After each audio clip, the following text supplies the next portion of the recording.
한 권의 책을 통해 북한에 대해 조금 더 알아보고 통일에 한 걸음 더 가까이 다가가보는 시간, 통일책방 함께 읽는 통일. 이번 시간에 소개할 책은 탈북 작가들이 쓴 북한 지역 이야기를 하나의 책으로 묶은 소설집 해주인력시장입니다. 해주인력시장에는 김주성, 설송아, 이지명, 도명학 등 4명의 탈북 작가가 저자로 참여했는데요. 이분들 중 도명학 작가님을 모시고 책에 대한 이야기, 또 작품 속 북한에 대한 이야기 나눠보도록 하겠습니다. 도명학 작가님, 어서 오세요. 네, 안녕하십니까.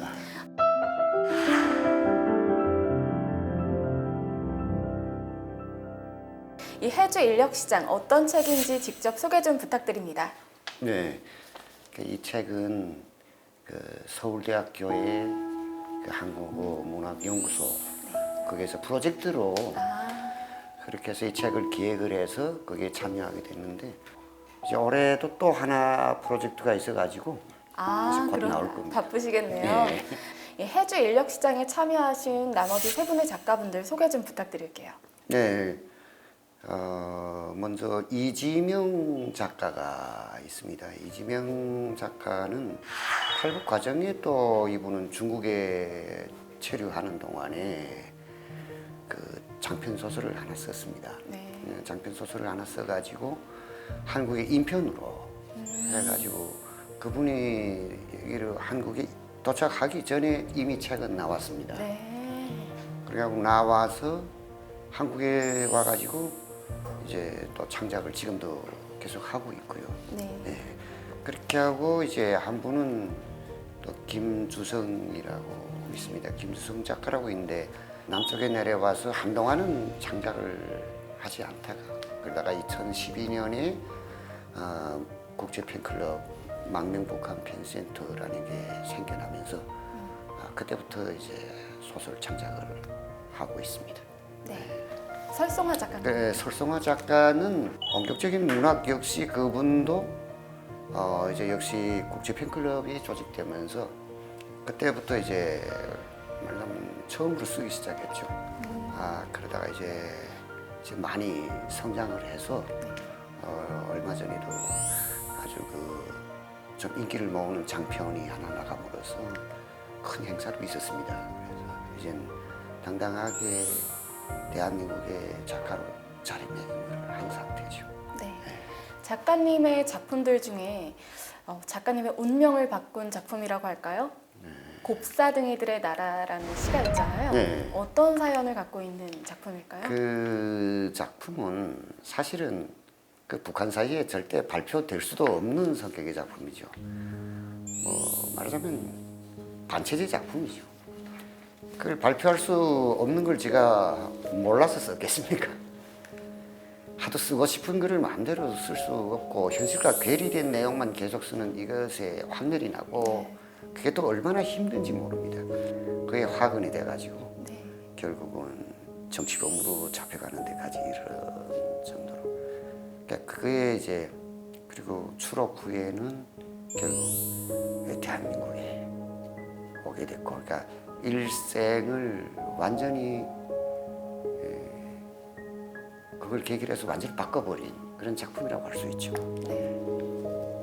그렇게 몸소 겪은 북한에서의 삶을 소설로는 어떻게 담아내는지 해주인력시장에 실린 작품들을 통해 함께 알아보도록 하겠습니다.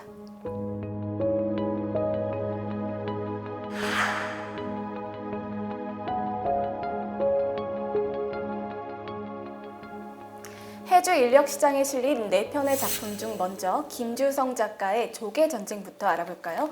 이 소설은 어떤 이야기를 담고 있나요?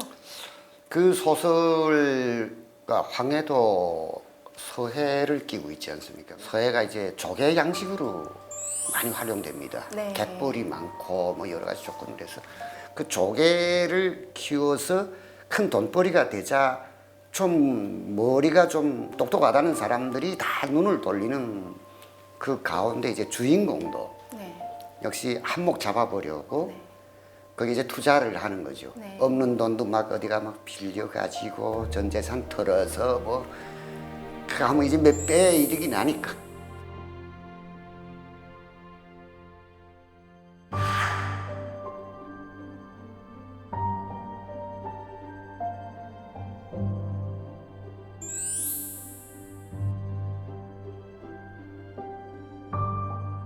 아름다운 바닷가가 욕망의 투쟁, 그렇죠. 전쟁터가 욕망의 돼버린 전쟁터가 돼버렸죠. 네. 그런 상황을 잘 묘사하고 있는 작품이군요.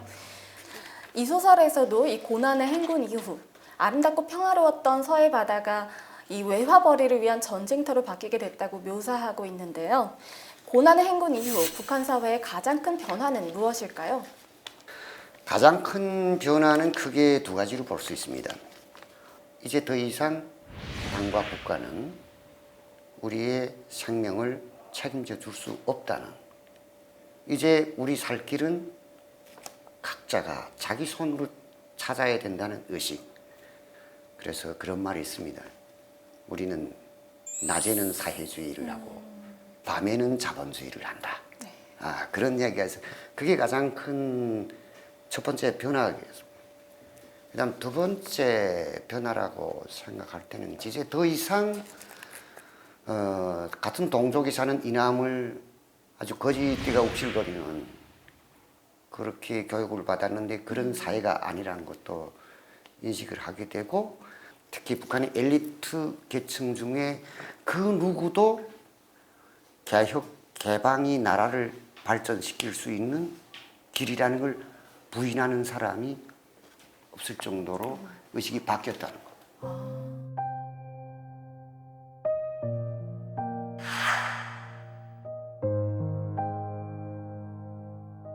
이 소설 해주 인력 시장은 주인공 진옥이가 근데 감옥에 있을 때 고초를 겪을 때 은경이라는 그 여성한테 도움을 받게 되죠, 그 안에서. 그래서 그걸 아주 그 은혜를 갚아야 된다고 늘 생각했던 찰나에 이 조개 외화벌이에 이제 진옥이가 관여를 하면서 이제 은경이를 그 만나게 되고 해가지고 은경이가 이제 실정을 알아보니까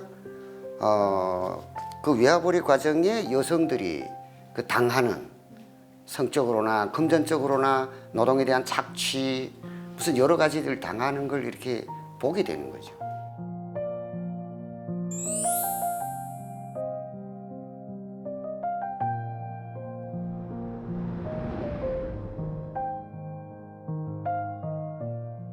그러한 내용을 통해서 이제 사회주의 사회임에도 불구하고 내적으로 조용히 진행되는 그 자본주의적 그거를 보여주는 과정에, 그래서 이제 피라미드처럼 서로가 서로를 착취하는 다단계처럼 이렇게 착취하는 그러한 과정을 이제 소설 속에서 볼 수 있습니다. 그러니까 북한 사회가 그렇게 변해가는 과정을 동시에 보여준다고 볼 수 있죠.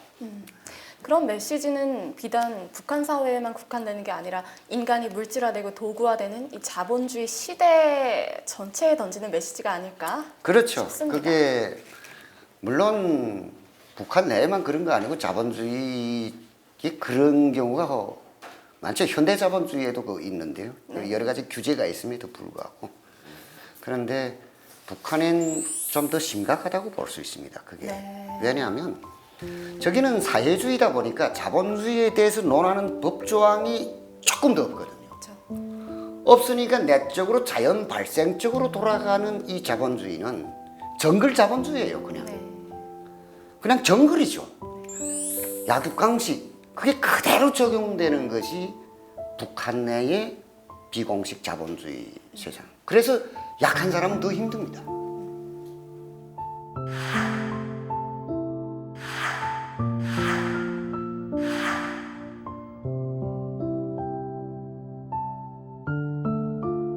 보호가 전혀 없으니까요.